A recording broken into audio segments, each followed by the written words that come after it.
যতদিন পর্যন্ত অন্তরে আল্লাহর ভয় না আসবে ততদিন পর্যন্ত আমি হাফিজুর রহমান কেন, মক্কা মদিনার ইমাম কেন, আমার আল্লাহর নবীও যদি বয়ান করে কপালে কালেমা জুটে না। জাহান্নামের ভয় অন্তরে নাই, এজন্য নবীর মতো ব্যক্তির বয়ান শুনিয়া আবু জাহাল কালেমা পড়ে না। আর যখন জাহান্নামের ভয় অন্তরে ঢুকলো তখন ওমরের মতো বান্দা নবীকে জবাই করতে গিয়াও কালেমা পড়ে ফেলে। আল্লাহর ভয় অন্তরে জমা করার মানে জাহান্নামের আযাবের ভয়। আল্লাহর ভয় অন্তরে জমা করো। আল্লাহওয়ালাদের নেক নজর। লিকুল্লি শাইইন মা'দিনুন মা'দিনুত তাকওয়া কুলুবুল আরিফিন। প্রত্যেকটা ভালো জিনিসের একটা গোডাউন আছে, তাকওয়া অর্জন করার গোডাউন হলো আল্লাহওয়ালা যারা ওলিয়া উলিয়া আহলুল্লাহ উলামায়ে আহলে হক যারা, এদের অন্তর হলো তাকওয়ার গোডাউন। দ্বিতীয় কথা আল্লাহ বলেন ওয়ালা তামুতুন্না ইল্লা ওয়া আনতুম মুসলিমুন। মুসলমান না হইয়া তোমরা কবরে আসবা না। কথাটা বেঈমানকে বললে হইতো, এই বেঈমানেরা মুসলমান হইয়া মরবি, কিন্তু কথাটা বলছেন মুমিনেরে, ও মুমিনেরা মুসলমান হইয়া কবরে আসো। মুমিন তো মুসলমান, এখানে আমরা সবাই যেমন মুমিন তেমনই তো মুসলমান, কিন্তু আল্লাহ আলাদা করে কেন বললেন ও মুমিন মুসলমান হইয়া কবরে আসো? আসলে মুমিন হওয়া, মুসলমান হওয়াটা বড় কঠিন। আল্লাহ পাক রব্বুল আলামিন বলেন আমি চাই তোমাকে বিনা হিসাবে জান্নাত দিব, আর বিনা হিসাবে যদি জান্নাত পেতে হয় মুসলমান হইয়া কবরে আসতে হবে। মুসলমান কাকে বলে? বলে যেই ব্যক্তি বিনয়ের সাথে আল্লাহর আনুগত্য করে তাকে বলে মুসলিম। বহু বচন মুসলমান, আনুগত্য করার নাম হলো ইসলাম। বিনয়ের সাথে আনুগত্য করবে অর্থাৎ ওই বান্দার আমল নামায় কোনো গুনাহ থাকবে না। পবিত্র অন্তর যার থাকবে সে বিনা হিসাবে জান্নাতি। বলে পবিত্র অন্তর কেমনে তৈরি করবা? তো গুনাহ তো জীবনে হয়ে গেল, আর ছিলাম দুনিয়াতে বড় পবিত্র। আল্লাহর নবী বলেন সব সন্তানেরা পবিত্র আত্মা নিয়ে জমিনে আসে। এই সন্তান আস্তে আস্তে গুনার কারণে তার আত্মা অপবিত্র হয়। গুনার কারণে হাত না পাক, গুনার কারণে জবানটা না পাক, গুনার কারণে চোখ না পাক, গুনার কারণে আমার অন্তর না পাক। এই গুনার থেকে বাঁচিয়া বান্দা অন্তরকে পরিশুদ্ধ করো। সামনের জীবনে আরো গুনাহ হতে পারে, সেখান থেকেও বাঁচো। পেছনে যা হইয়াই গেল, এখান থেকে বাঁচার একমাত্র ব্যবস্থা হলো তওবা, ইস্তেগফার। ইস্তেগফার পড়লে আল্লাহর নবী বলেন তার আমল নামায় গুনাহ থাকতে পারে না। ইস্তেগফার ও তওবা করো, সামনের জীবনে যেন কোনো গুনাহ না হয়। সেই ক্ষেত্রে তোমার অন্তরে লাগবে আল্লাহর ভয়, তাকওয়া। তাকওয়া যদি অন্তরে জমা করতে পারো তাহলে তুমি গুনাহ থেকে বাঁচবা। তাকওয়া জমা করার জন্য লাগবে খাঁটি আল্লাহওয়ালাদের নেক নজর। বলে কতক্ষণ? বলে গুনাহ থেকে মুক্ত হতে পারবা না যতক্ষণ। এজন্য আল্লাহওয়ালাদের নেক নজর লাগলেই বান্দার পরিবর্তন শুরু হয়ে যায়। কারণ আল্লাহ তাদের স্পেশাল পাওয়ার দান করেন, যেই পাওয়ারটা সাধারণ মানুষকে আল্লাহ দান করেন না।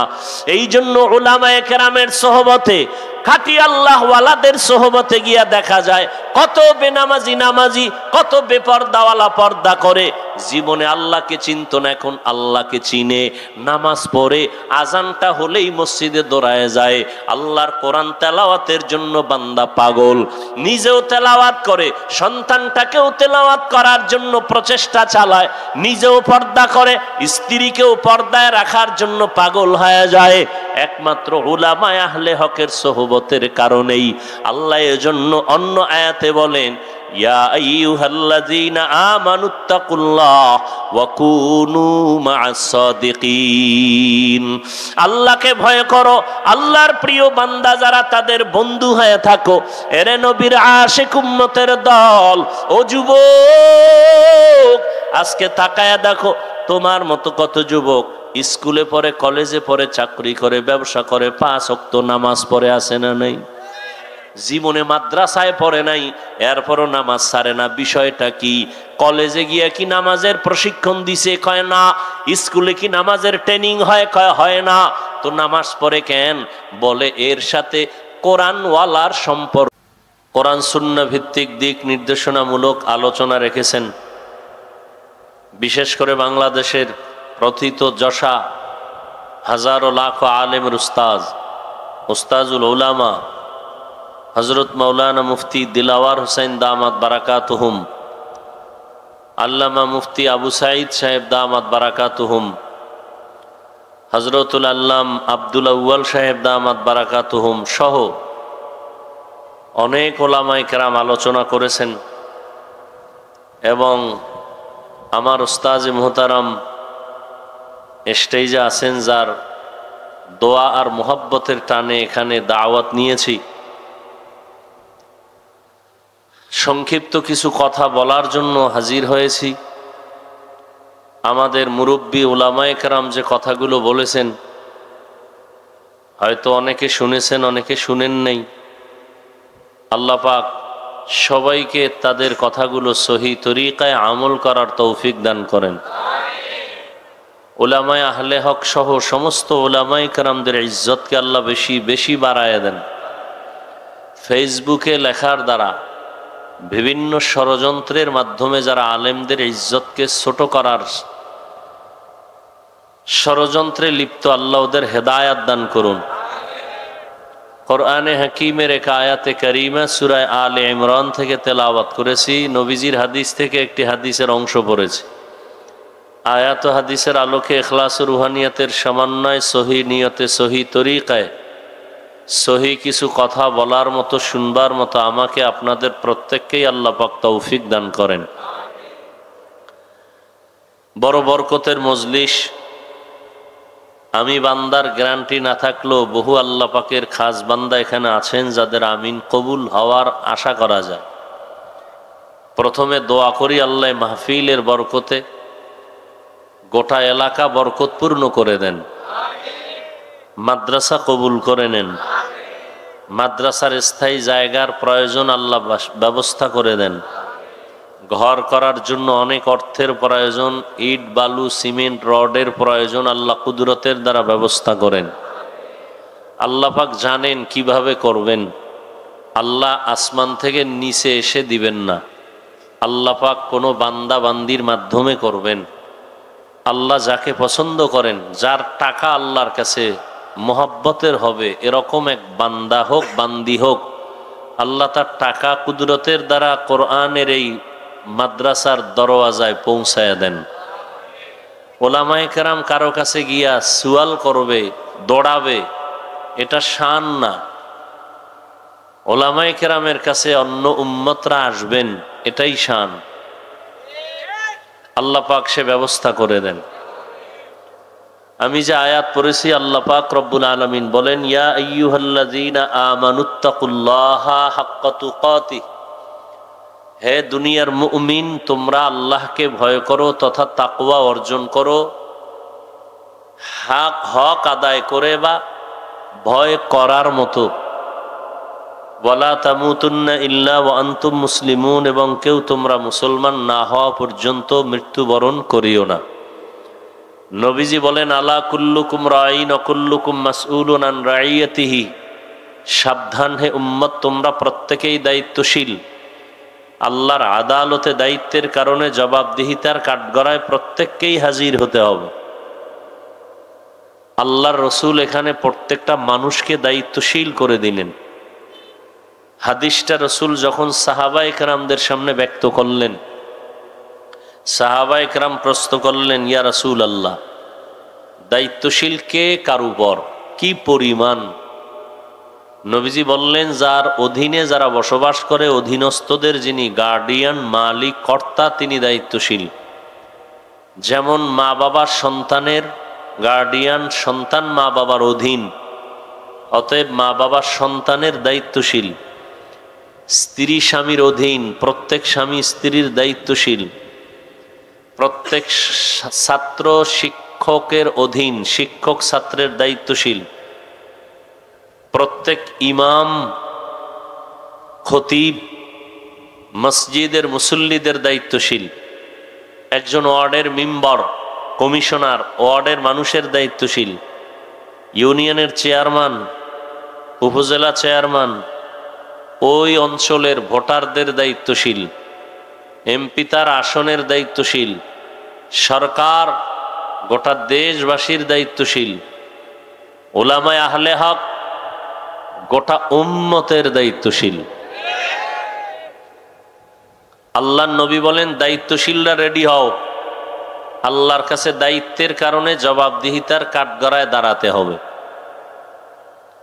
এখন মা বাবা সবসময় চিন্তা করতে হবে সন্তানের দায়িত্ব পালন করছেন কিনা, স্বামীকে চিন্তা করতে হবে স্ত্রীর দায়িত্ব পালন করছেন কিনা। কিয়ামতের দিন আল্লাহ পাক কড়ায় গণ্ডায় হিসাব নিবেন, হিসাব নিয়ে এরপরে আল্লাহ ফয়সালা দিবেন। আল্লাহ চাইলে সব পারেন, তারপরও সাক্ষী পেশ করবেন সত্য আর মিথ্যার পক্ষে বিপক্ষে। একটা বিচারের ফয়সালাও আল্লাহ সাক্ষী ছাড়া দিবেন না, সাক্ষীও একটা হবে না। জমিনকে আল্লাহ সাক্ষী বানাবেন, অঙ্গ প্রত্যঙ্গকে আল্লাহ সাক্ষী বানাবেন, আমল নামাকে সাক্ষী বানাবেন, ফেরেশতাকে সাক্ষী বানাবেন। এগুলোর সাক্ষী নিয়া এরপরে আল্লাহ বিচারের ফয়সালা দিবেন। অতএব দায়িত্ব পালন করার দরকার। কতটুকু দায়িত্ব পালন করতে পেরেছি? সন্তান হযরত ওমরে ফারুক রাদিয়াল্লাহু তাআলা আনহুর দরবারে বাবার বিরুদ্ধে বিচার দিলেন। বাবা না, সন্তানের বিরুদ্ধে বিচার দিল বাবা। ওমরে ফারুক রাদিয়াল্লাহু তাআলা আনহু সন্তানকে তলব করলেন যে আপনি যেই সন্তানের বিরুদ্ধে বিচার দায়ের করলেন, সন্তানকে হাজির করেন। সন্তান আসলো। এই সন্তান, তুমি তোমার বাবার হক আদায় করো না কেন? সন্তান বললেন, খলিফাতুল মুসলিমিন, বাবার পক্ষ থেকে কি সন্তানের উপরে কোনো দায়িত্ব আছে? ওমরে ফারুক বললেন, হ্যাঁ আছে। বাবা পালন না করলে অসুবিধা? বলে আছে। আমার বাবা তো কোনো দায়িত্ব আদায় করে নাই। প্রথম আমার মা আনতেছিল ঘরের মধ্যে, ভালো ভালো মা ঘরে আনে নাই। দ্বিতীয়, আমাকে দুনিয়াতে আল্লাহ পাঠিয়েছেন, প্রথম কি হক ছিল? বলে একটা সুন্দর নাম রাখবে। বলে না, আমার নাম সুন্দর রাখে নাই, জউল নাম রাখছে। আমরা বলি জুয়েল, সন্তানের নাম কোয়েল, দোয়েল, হাসি, বৃষ্টি, সবুজ, গম্বুজ, সন্তানের নাম, যেগুলো মুখে নিতে লজ্জা লাগে। অথচ সারা দুনিয়ার কোনো বেঈমানের ঘরে আব্দুর রহমান নামে কোনো ছেলে নেই। সারা দুনিয়ার বিধর্মীদের ঘরে রহিমা নামের কোনো মেয়ে। আমরা কেন এত বেহায়া বেলাজা যে আমরা মুসলমানের ঘরে ঘরে বেঈমানের নাম? কোরআন হাদিসে কি ইসলামের নামে টান পড়ছে? কেন রাখেন না? আল্লাহ এমনিই শান্তি দিবে, আল্লাহ আপনার কাছে ঠেকা।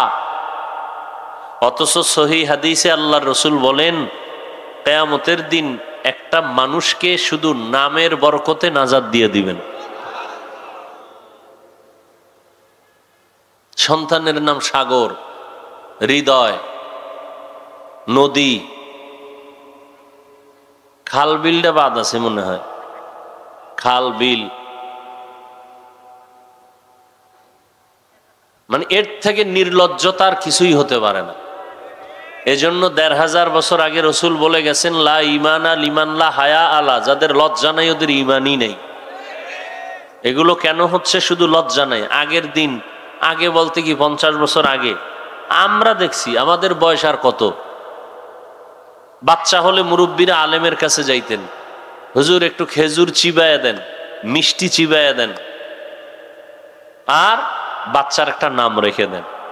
আর হুজুর টুজুর লাগে না, মোবাইল খুইলা গুগলে ঢুকছে, হ্যাঁ গিয়া নাম দেখে সন্তানের নাম আছে সব লাইন দেওয়া, সবুজ, পুতুল, হ্যাঁ সেন্টু, আরো কত কিছু আছে, বাস ওগুলো রেখে দিচ্ছে।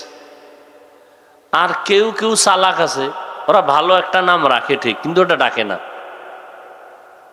সন্তানের নাম বিপদ, বিপদ সন্তানের নাম বিপদ। একজন হিনাকা আমার তো মহা বিপদ।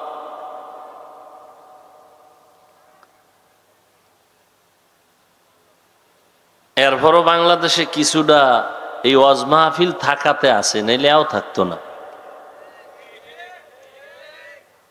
এখন এই ওয়াজ মাহফিলও বন্ধ করার জন্য ষড়যন্ত্র চলতেছে। কোরআনের আওয়াজের সাউন্ড কমাও, বহু বন্ধু আছে।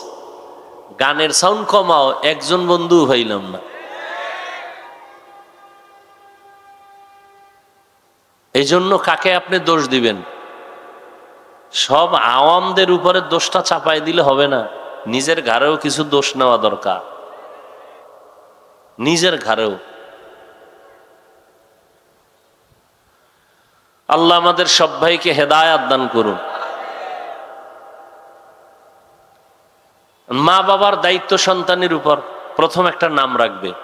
قال النبي صلى الله عليه وآله وسلم من ولد له ولد فليحسن اسمه وأدبه فإذا بلغ فليزوج فإن بلغ ولم يزوج فأصاب اسما فإنما اسمه على أبيه أو كما قال النبي عليه الصلاة والسلام। পয়গম্বর বলেন, ও সন্তানের মা বাবা, জমিনের মধ্যে সন্তান ভূমিষ্ঠ যদি হয়, ভালো একটা নাম রাখো। 7 দিনের দিন তার চুল ফালাও। সমর্থবান যদি হও, আকিকাটা দাও। সুন্দর একটা নাম রাখো, আদব শিক্ষা দাও। দুনিয়াতে আদবের শিক্ষার শ্রেষ্ঠ শিক্ষক রহমাতুল্লিল আলামিন। নবীর শিক্ষা ছাড়া আর কোনো আদবের শিক্ষা, সবগুলো বেয়াদবি, সবগুলো বেয়াদবি। জন্ম নিছে মুসলমানের ঘরে, বাবা মুসলমান, মা মুসলমান, ছেলের নাম আব্দুর রহমান। শিক্ষকের সাথে বেয়াদবি করে কেন? বলে মুসলমানের ঘরে জন্ম নিছে ঠিক, কিন্তু শিক্ষাটা মুসলমানি কায়দায় পায় নাই, মোহাম্মদের শিক্ষা পায় নাই। সালামটা দিতে পারে না, আইএ পাস, বিএ পাস, দুনিয়ার সব পাস, দুনিয়ার সব পারে। আসসালামু আলাইকুম এই দুইটা শব্দ শুদ্ধ করে পারে না। আর এক কুলাঙ্গারের বাচ্চা কোন জায়গায় বইয়া বলতেছে শুদ্ধ করে সালাম দিলে জঙ্গির গন্ধ পাওয়া যায়।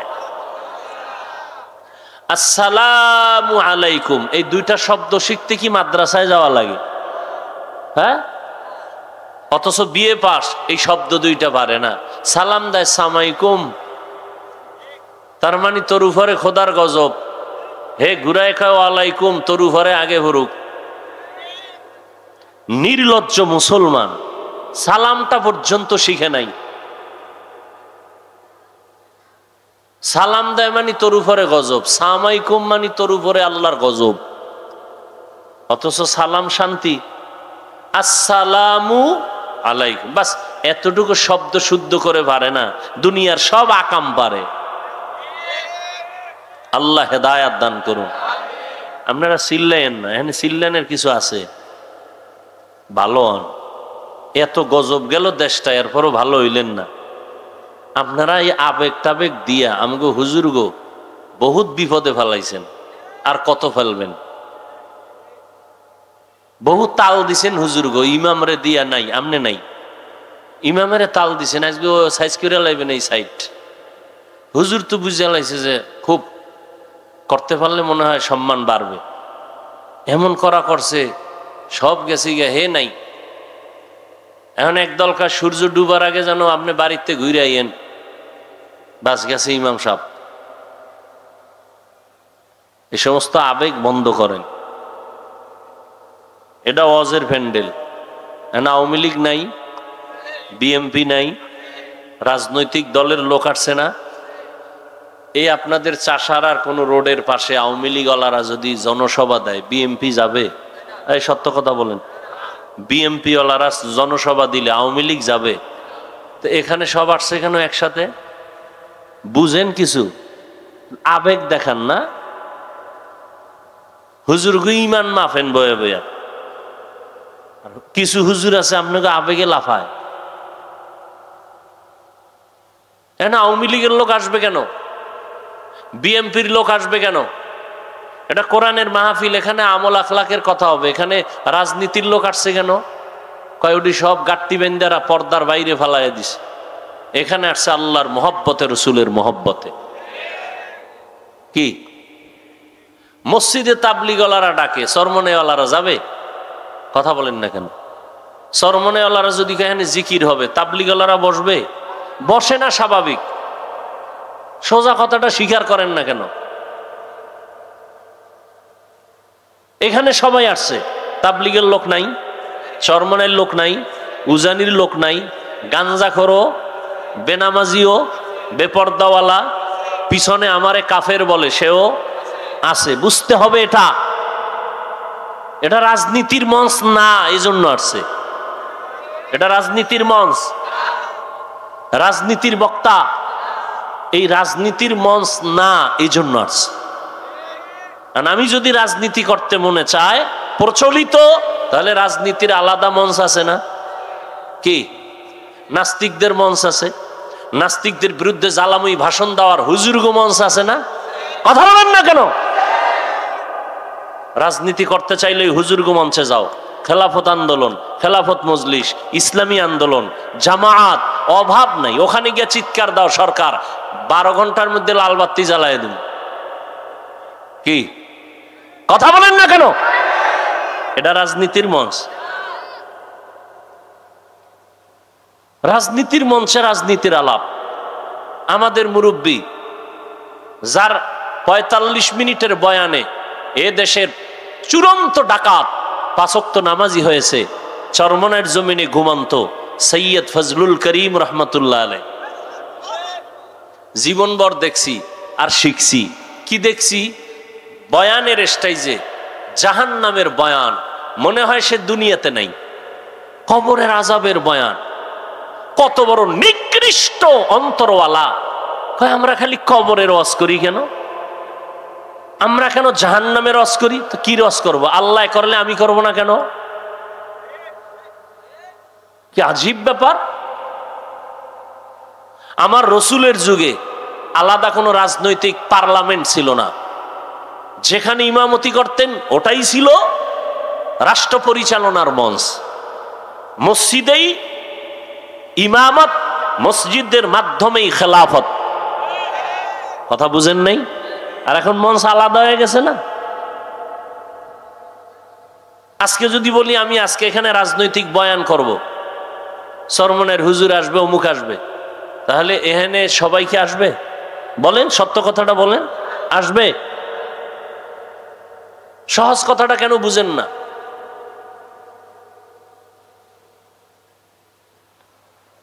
আবার যখন চরমনের হুজুরে পল্টনে বক্তব্য দিতেন,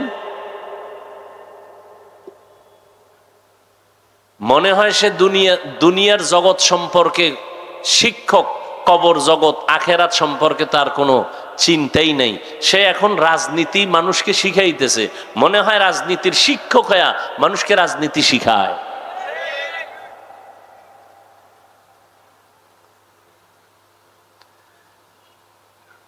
থানায় আসামি ধরিয়া নিয়ে পুলিশে পিটাচ্ছে, কোনো কান্দে না, হুদা চিৎকার দেয়, চোখে পানি নেই। আর ওয়াজের প্যান্ডেলে একজন আল্লাহওয়ালা বয়ান করতেছেন, 200 হাত দূরে বসে একটা যুবক চিৎকার করতেছে, কাঁদতেছে, ওরে মারলো কে?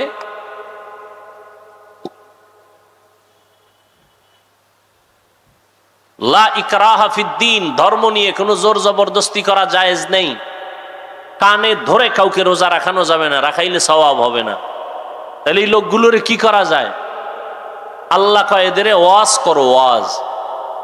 কেমনে ওয়াজ করবা? কয় মাঝে মাঝে কিয়ামতের ঘটনা কও, জাহান্নামের ভয়ের দেখাও, জান্নাতের সুসংবাদ, নেক আমল করলেই শান্তি। মাঝে মাঝে কিসসা কাহিনী কও। কি কও?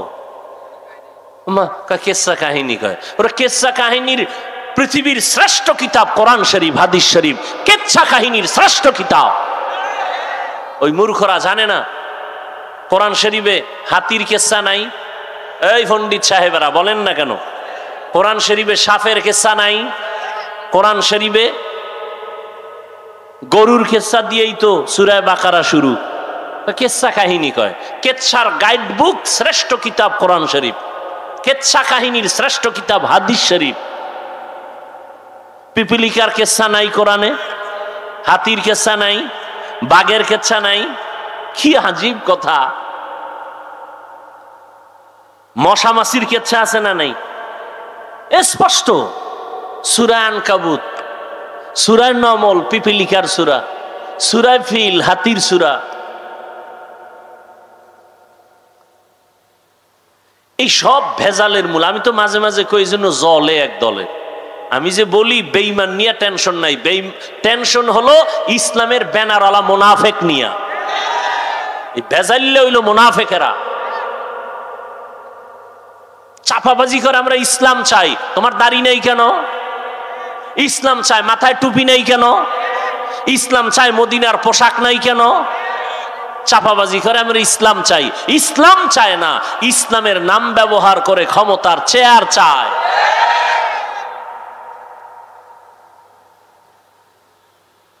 আল্লাহ হেদায়াত দান করুন।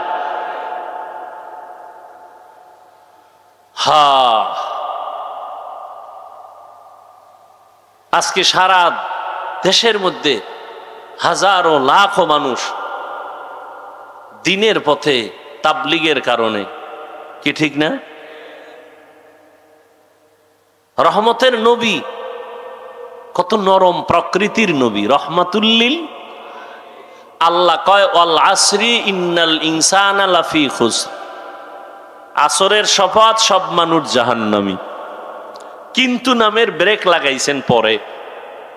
নবী কি কয়? কুল্লু উম্মতি ইয়াদখুলুনাল জান্নাতা, উম্মতেরা জান্নাতি। পরে গিয়ে কয় কিন্তু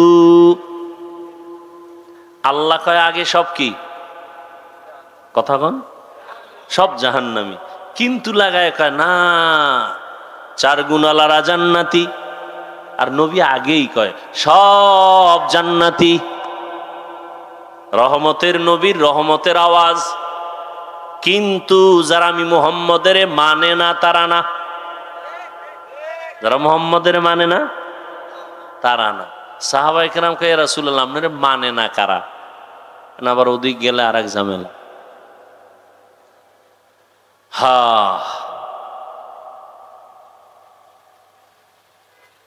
আল্লাহ আমাদের হেদায়াত দান করুন। এক যুবক গেছে নবীর গেছে। কোথায়? এই কথাটা সেদিনও এক জায়গায় মনে হয় বলছিলাম। নবীজির কাছে গিয়া কয় ইয়া রাসূলুল্লাহ একটা পাপের অনুমতির জন্য হইছে। কিসের? বুঝেননি আমার কথা? বুঝেন কিসের অনুমতি? আচ্ছা চিন্তা করেন তো, দোজাহানের সরদার, তার কাছে সাহাবায়ে কেরাম বসা, কষ্টি পাথর সব। এই যুবক গিয়ে আমি একটা পাপ করব, অনুমতি চাই। কি পাপ? কয় জেনা করব। কি করবে? আচ্ছা আমার দ্বারা যদি এরকম কেউ ওই রাস্তায় বইয়া একজনে ধরছে, কই যাও? কয় হুজুরের দ্বারা। কেন? এই পাপের জন্য অনুমতি। কি পিডাটা তো হয়নি, শুরু হয়ে যাবে। তোরা হেনি অনুমতি দিয়ে দেই। স্বয়ং রসুলের কাছে হাজির হয়ে গেছে। সাহাবায়ে কেরাম ভেতরে রাগ থাকলেও চুপ, কারণ রহমতের নবী এখানে হাজির। দেখেন সব সাহাবায়ে কেরাম ভেতরে আগুন, রহমতের নবী চুপচাপ কাছে টানছে, আসো আরো কাছে আসো। নবী আইছে এবার কাছে, মাথায় হাত দিয়া, গলায় হাত দিয়া, একটা মোহাব্বতের আলিঙ্গন দিয়ে এবার কয় তুমি জিনা করবা? কহ কার সাথে? তোমার বোনের সাথে? সি সি সি সি নবিয়া কি বলেন? কেউ করে? ও তাহলে তোমার আম্মুর সাথে? নাউজুবিল্লাহ। নবীজি কি বলেন? আচ্ছা আচ্ছা করবা না? না কখনোই না। ও তা তোমার চাচি? বলে না নবী, তার চাচির সাথে হল। তোমার ফুফি? না। তোমার খালা? এভাবে নবী কয়েকজনের নাম টাম কইয়া এবার তুই কাল্লাবি করবি কোন একটা মেয়ের সাথে, বলে হ্যাঁ, সেই মেয়েটাও তো কারো না কারো বোন, কারো না কারো মাও হতে পারে। রহমতের নবীর নরম কথা ভিতরে ঢুকে গেছে। যুবক কাইয়া রাসূলুল্লাহ মাফ করে দেন, তওবা করাইয়া দেন, জিন্দেগিতে আর এই গুনার কাছেও যাব না।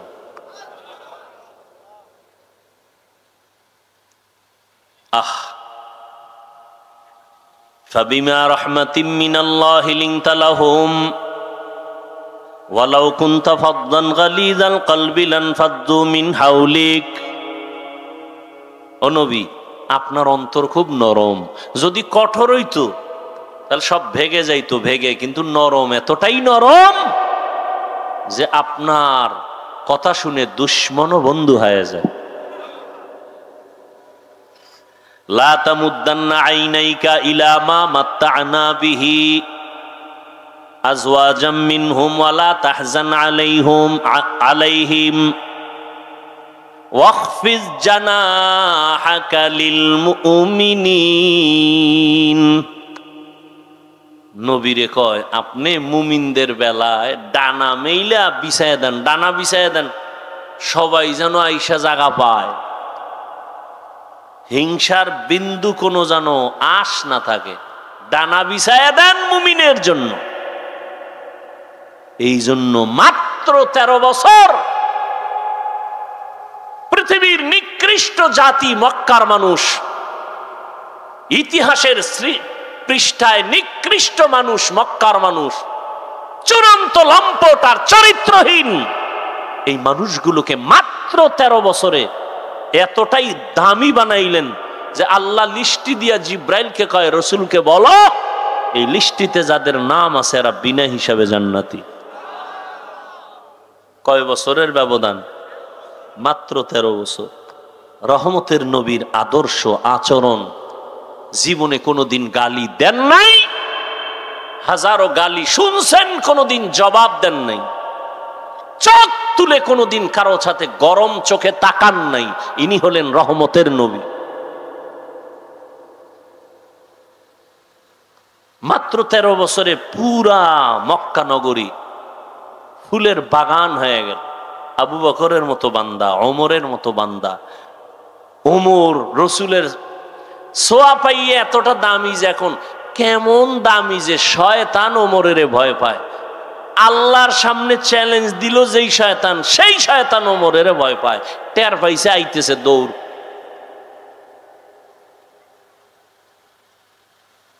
নবী কি কয়? শয়তান আমারও ধোকা দেয় না, আমার দ্বারা আমি কালেমা ভরায় ফেলাইছি।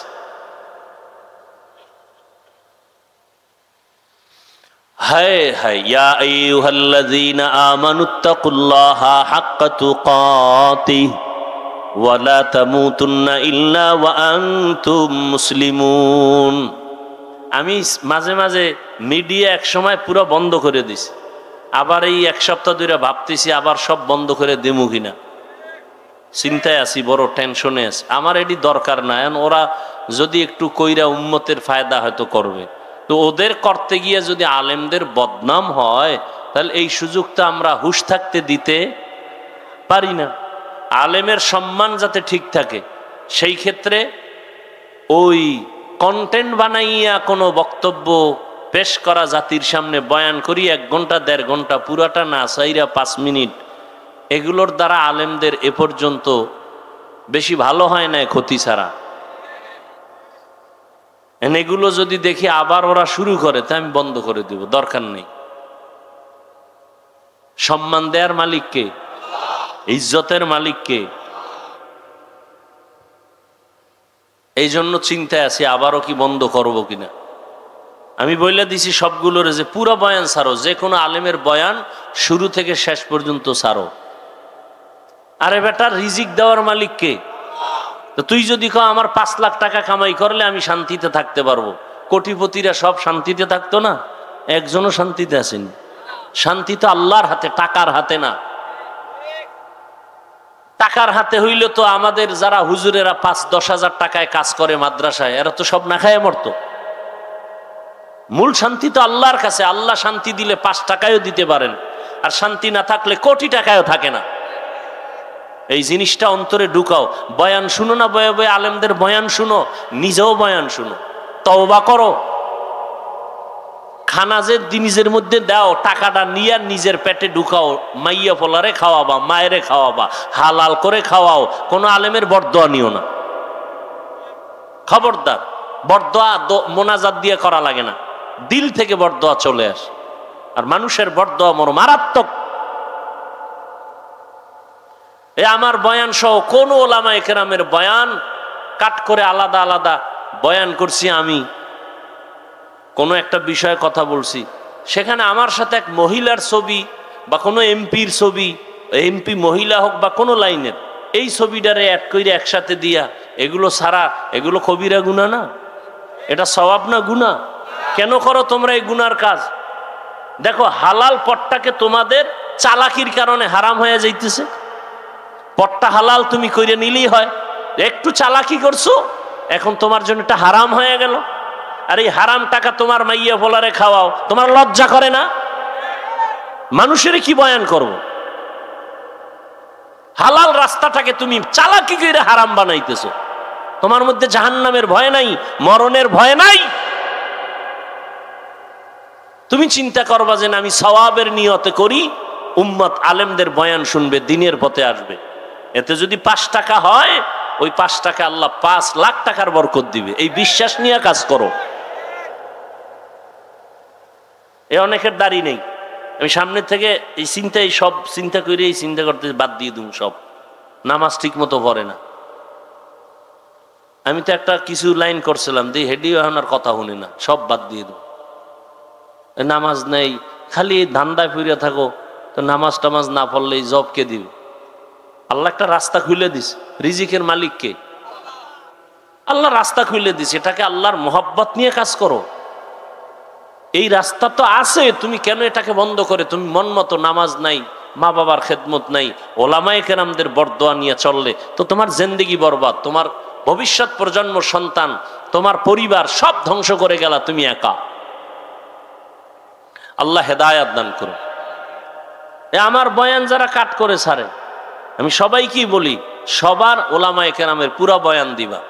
এরপরে যদি কাট করে ছাড়ে, এটি একেবারে ভালো করে তদন্ত করে দিবা, ওরে সবার সামনে এখান থেকে উঠাই দিন।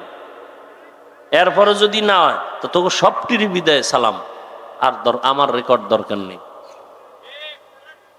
এমনি ভয় লাগতেছে, বাংলাদেশে ওয়াজমজ থাকবে না, ওই বিদেশে গেলে এরম এই ছোট্ট হল রুমে, তাও মাইক ওই বক্স দিয়ে ওয়াজ করায়। আমগো কারণে, এই ফাইজলামির কারণে, চালাকির কারণে এই ওয়াজ বন্ধ হয়ে যাবে। এজন্য সরকার দায়ী না, বেঈমান দায়ী না, মুনাফিকেরা দায়ী, মুনাফিক দায়ী।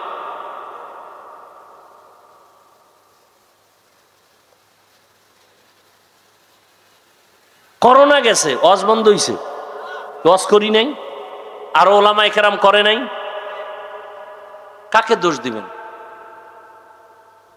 আমি এনে ওয়াজ করবো, মানুষ দিনের কথা শুনবে, আমি উঠাই উল্টা পাল্টা শুরু করলাম। কোন নায়িকা কি করছে, কোন নায়ক কি করছে, এইটা এহেনে বলার জিনিস নেই। মানুষের কাছে মোবাইল আছে, কি হইতেছে না হইতেছে মানুষ দেখতেছে না? আমি বক্তা, মানুষ আসছে একটা ভক্তি নিয়ে। সেদিন এক জায়গায় গেছি, হুজুর অমুক বক্তা রে দাওয়াত দিয়ে আমাকে এলাকায় নিষেধ। কে? ওর বয়ান তো খারাপ না। কয় না, পাবলিক তো বড় কঠিন। কি হয়েছে? কয় স্টেজ ওঠার আগে গেছে বাথরুমে, অজু না কইরা ওয়াজ শুরু করছে। যারা একটু মোটামুটি নামাজ, এরা কইছে জীবনে আর ওয়াজই শুনুম না। সাধারণ মানুষ কতটা ভক্তি করে আলেমকে। পজিটিভ নেন, নেগেটিভ নেন কেন, সাধারণ মানুষ আমাদেরকে কতটা মোহাব্বত করে। এই মোহাব্বতটা কি টাকা দিয়ে হয়? আল্লাহ অন্তরে ঢুকাইয়া দিছেন কোরআনের বরকতে। উঠা নায়িকা কি করছে, অমুকে কি করছে। আমার এখানে প্রত্যেক মাসের দ্বিতীয় শুক্রবার ইসলাহি ইজতেমা হয়, ওলামাদের জন্য আলাদা একটু সময় দেই। এই বিষয়গুলো আমি বলি। বয়ানকে আরো সংযোজন করা দরকার, সংযত হওয়া দরকার, মার্জিত ভাষায়। এখন আর কোনো গোয়েন্দা টোয়েন্দা লাগে না। সেদিন গেছি এক জায়গায় ওয়াজ করতেই দেবে না আমারে, ভিন্ন পার্টি যারা আমগো কাফের কইলে খুব খুশি। হ্যাঁ, পরে কইলাম ভাই কাফের টাফের বলা বাদ দাও, কিছুদিনের মধ্যে আমাদের সব আলেম এক স্টেজে চলে আসবে ইনশা আল্লাহ। আপনারা সাধারণ মানুষ কিলাকিলি করে লাভ কি? ওলামাদের মধ্যে দূরত্ব কিন্তু কমতেছে, খেয়াল করছেন কেউ? কোনো হুশই নেই। ওলামায়ে কেরামদের মাঝে দূরত্ব কমতেছে আগের তুলনায়। এরপর কোন আলেম এখন মন গড়া বয়ান কইরা কেউর ধরা লাগবে না, সার নাই, একটু উল্টা পাল্টা কইছে, পরের 2-3 দিন পর আবার লাইভে একা ভুল হয়ে গেছে। যুগটা কেমন যুগ দেখছেন নি? এখন আর কেউর ধরার দরকার নাই, নিজেই ধরা। অতএব সবাই এক হওয়ার চেষ্টা করেন। আজকে বাংলাদেশে মসজিদ বেশি না কম? মাদ্রাসা, তাবলিগ, আলেম ওলামা, ছাত্র, পীর মুরিদি বেশি, হাতে গোনা মাত্র কয়েকটা নাস্তিক। এরপর আমরা দুর্বল কেন? বিষয় কি? একমাত্র কারণ আমাদের ভেতরে একতাবদ্ধতা নাই। সাপ বেজির লড়াই চলে আমাদের অন্তরের ভেতরে। আল্লাহ লড়াইয়ের থেকে, এই হিংস্র আক্রমণ থেকে আল্লাহ আমাকে হেফাজত করেন, গোটা উলামায়ে কেরামদেরকে হেফাজত করেন। এক মঞ্চে, এক মনে, এক ধ্যানে, ইখলাসের সাথে দ্বীনের কাজ করার সবাইকে তৌফিক আল্লাহ দান করেন। ফেসবুক লে সারাদিন, আরে আলেম আলেমের কিছু বলবে সেটা ভিন্ন কথা। তুমি ক্লাস 8-এ পড়ো, না হয় মাদ্রাসায় তুমি কাফিয়া পড়ো, না হয় শরহে বেকায়া পড়ো, তোমার এই রকম দুঃসাহস কেমনে হলো যার একজন আলেমের বিরুদ্ধে ফেসবুকে লেখো? মা বাবার অভিশপ্ত সন্তান ছাড়া আলেমের বিরুদ্ধে ফেসবুকে লিখতে পারে না। মা বাবার অভিশপ্ত সন্তান, ওর উপরে মা বাবার বরদোয়া, মা বাবার অভিশাপ, এমন সন্তানেরাই আলেমদের বিরুদ্ধে লিখতে পারে, এছাড়া কেউ পারে না।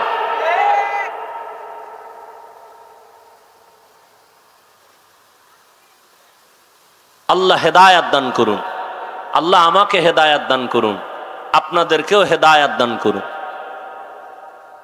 আল্লাহ পাক মুমিনকে বললেন, ও মুমিন, আমি আল্লাহ তোমাদেরকে বিনা হিসাবে জান্নাত দিতে চাই। আমরা চাইনি? চাইনি? হিসাব দিয়া না হিসাব ছাড়া? আল্লাহ বলেন তাহলে কাজ করা লাগবে দুইটা। 1 নাম্বার, আমাকে ভয় করো। ভয় করার মতো বলে কেমনে? হক আদায় করে।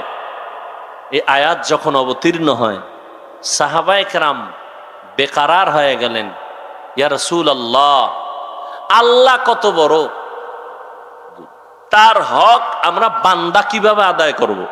এটা অসম্ভব। নবীও চিন্তায় পড়ে গেলেন। আল্লাহ রাব্বুল আলামিন জিব্রাইলকে পাঠাইলেন আয়াত নিয়া, ও জিব্রাইল, নবীকে সান্ত্বনার বাণী শুনাইয়া দাও। ইল্লাহা মাস্তাতাতুম,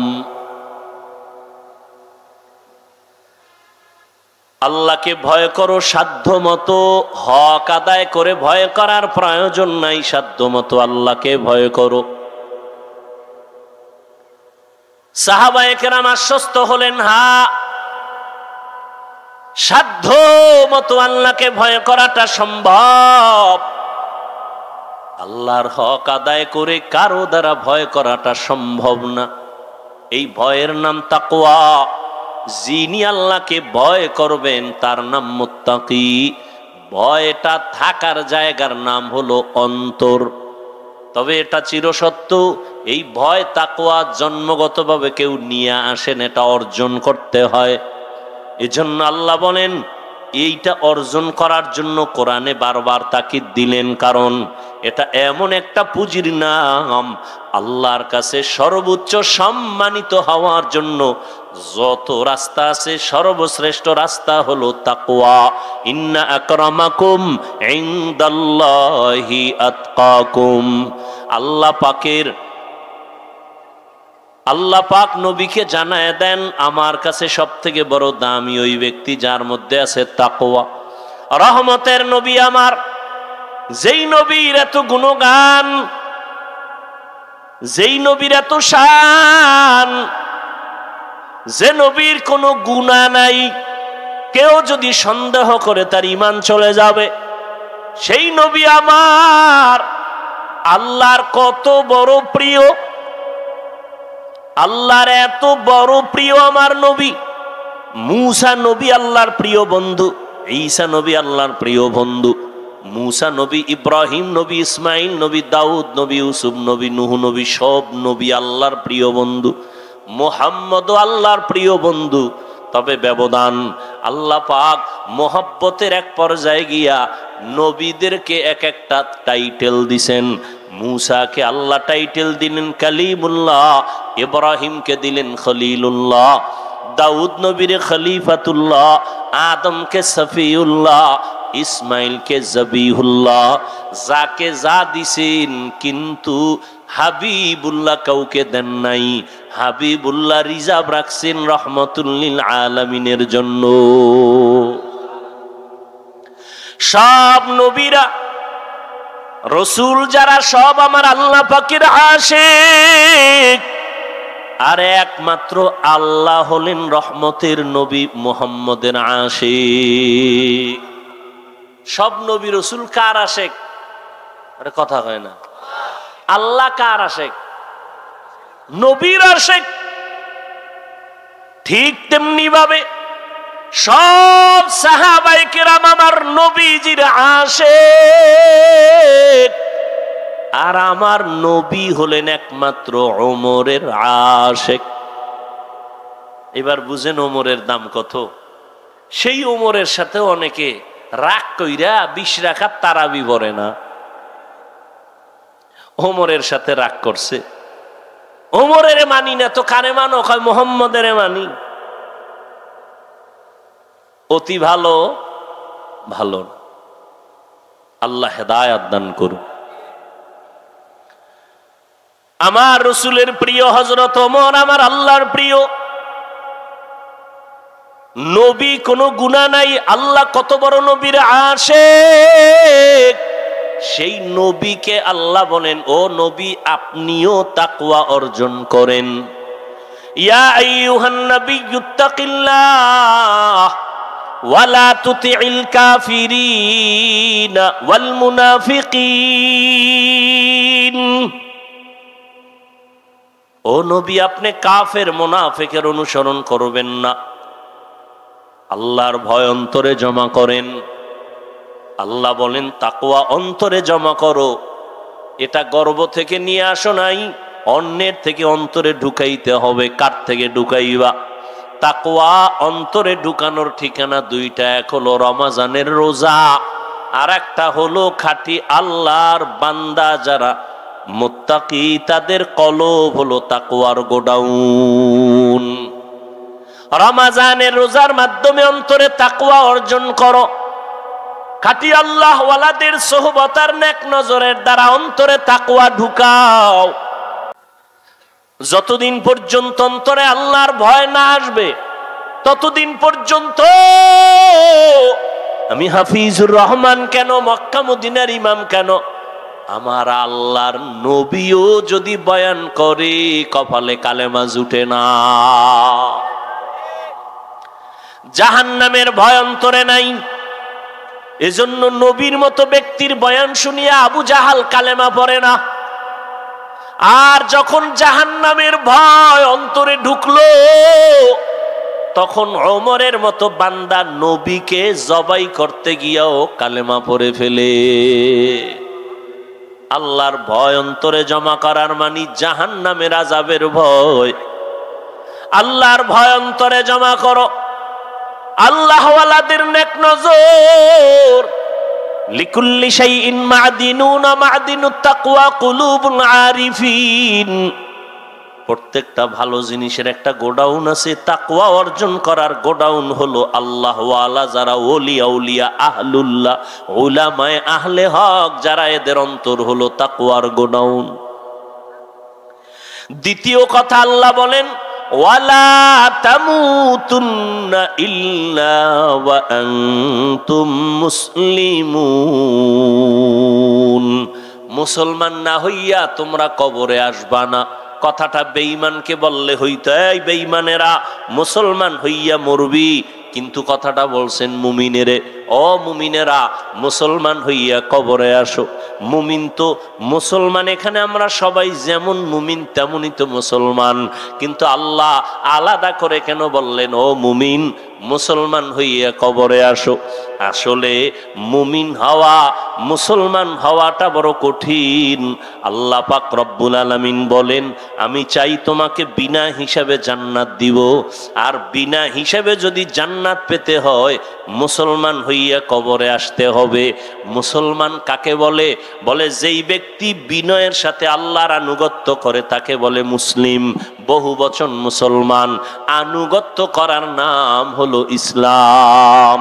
বিনয়ের সাথে আনুগত্য করবে, অর্থাৎ ওই বান্দার আমল নামায় কোনো গুনাহ থাকবে না।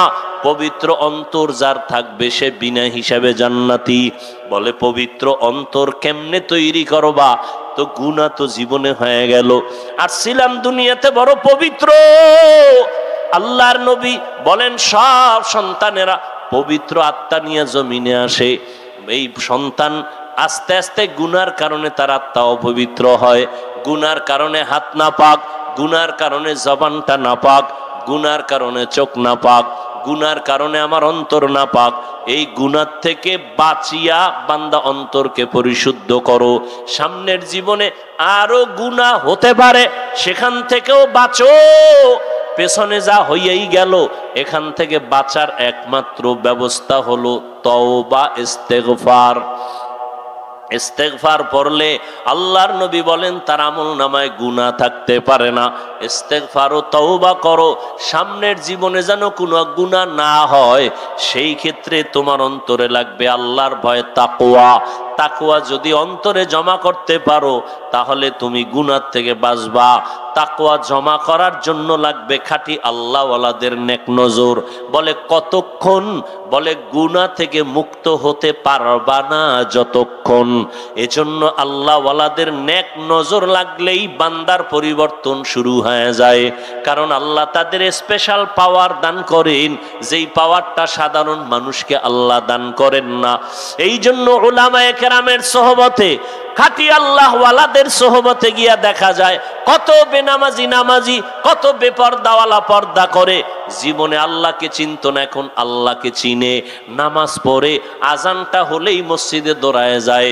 আল্লাহর কোরআন তেলাওয়াতের জন্য বান্দা পাগল, নিজেও তেলাওয়াত করে, সন্তানটাকেও তেলাওয়াত করার জন্য প্রচেষ্টা চালায়, নিজেও পর্দা করে, স্ত্রীকেও পর্দায় রাখার জন্য পাগল হয়ে যায়। একমাত্র উলামায়ে আহলে হকের সোহবতের কারণেই। আল্লাহ এজন্য অন্য আয়াতে বলেন, ইয়া আইয়ুহাল্লাযীনা আমানুত্তাকুল্লাহ ওয়া কুনু মা'আস সাদিকিন। আল্লাহকে ভয় করো, আল্লাহর প্রিয় বান্দা যারা তাদের বন্ধু হয়ে থাকো। এরে নবীর আশিক উম্মতের দল, ও যুবক আজকে তাকায়া দেখো তোমার মতো কত যুবক স্কুলে পড়ে, কলেজে পড়ে, চাকরি করে, ব্যবসা করে, 5 ওয়াক্ত নামাজ পড়ে, আছে না নাই? জীবনে মাদ্রাসায় পড়ে নাই, এরপরও নামাজ ছাড়ে না। বিষয়টা কি? কলেজে গিয়া কি নামাজের প্রশিক্ষণ দিছে? কয় না। স্কুলে কি নামাজের ট্রেনিং হয়? কয় হয় না। তো নামাজ পড়ে কেন? বলে এর সাথে কোরআনওয়ালার সম্পর্ক আছে, উলামায়ে আহলে হকের সম্পর্ক আছে, দাওয়াত ও তাবলীগের সম্পর্ক আছে। এই জন্য ছেলেটা কলেজে পড়িয়াও নামাজ ছাড়ে না, স্কুলে পড়িয়াও নামাজ ছাড়ে না। ও যুবক মনটাকে বুঝাও, ড্রাইভারি করে, রাস্তায় গাড়ি চালায়, যুবক আজান হলে নামাজে দাঁড়ায় যায়। নিজের একটু বুঝাও, তুমি কেন পারবা না? তোমার মতো যুবক সন্তান মাছ ধরে, কৃষি কাজ করে, শ্রমিকের কাজ করে, চাকরি করে, ব্যবসা করে, নামাজ ছাড়ে না, তুমি কেন পারবা না? আল্লাহর কাছে তওবা করো। হতভাগার পক্ষে বুঝি চলে গেলা, এখনো সময় আছে, তওবা করে নাও। পেছনের গুনাহ থেকে ইস্তেগফার পড়ো, আল্লাহকে বলো, হে মালিক জীবনে তো শয়তানের ধোকায় পড়ে, নফসের ধোকায় গুনাহ করেছি, কত নামাজ ছাড়লাম, কত বেপরদায় চললাম, আজকে থেকে তৈরি হয়ে গেলাম আর নামাজ ছাড়বো না। বেপরদায় চলবো না, মা বাবার দোয়া নিয়া, ওলামায়ে কেরামের পরামর্শ নিয়া 5 ওয়াক্ত নামাজ পড়বো, আর কোনোদিন দাড়ির মধ্যে অস্ত্র লাগাইব না। আল্লাহর কাছে বান্দা যদি খাঁটিভাবে বলতে পারে তওবার নিয়তে, আল্লাহর নবী বলেন বান্দা হাজারো লাখো গুনাহ যদি করে আল্লাহ মুহূর্তে মাফ করে দিবেন। জানি না কার অন্তর নরম হবে, তওবার দরজায় ফিরে আসবে। যাদের কপাল ভালো, আল্লাহর কাছে যারা খাঁটি মনে তওবার নিয়ত করবে, আল্লাহ দরজা খুলে দিবেন। হেদায়াতের মালিক আল্লাহ। ও আল্লাহর বান্দারা, এখনো যদি অন্তর তৈরি হয়, তাকওয়া অন্তরে ঢুকাইয়া উলামায়ে কেরামের পরামর্শ নিয়ে চলবেন, এমন নিয়তটা যদি অন্তরে করা যায়, মনে মনে আল্লাহকে বলেন, হে আল্লাহ, হায়াতের মালিক আপনি, ইজ্জতের মালিক আপনি, রিজিকের মালিক আপনি। আর জীবনে নামাজ ছাড়বো না, বেপরদায় চলবো না, আর দাড়ি কাটবো না। মা বাবার দোয়া নিয়া, ওলামায়ে কেরামের পরামর্শ নিয়া আমরা নামাজ পড়ব, নবীর তরিকায় চলবো। আল্লাহ আমাদের খাঁটি তওবা করার তৌফিক দান করেন, আমিন। আলহামদুলিল্লাহি রাব্বিল আলামিন, ওয়াসসালাতু ওয়াসসালামু আলা সাইয়্যিদিল আমবিয়াই ওয়াল মুরসালিন ওয়া আলা আলিহি ওয়া আসহাবিহি আজমাইন।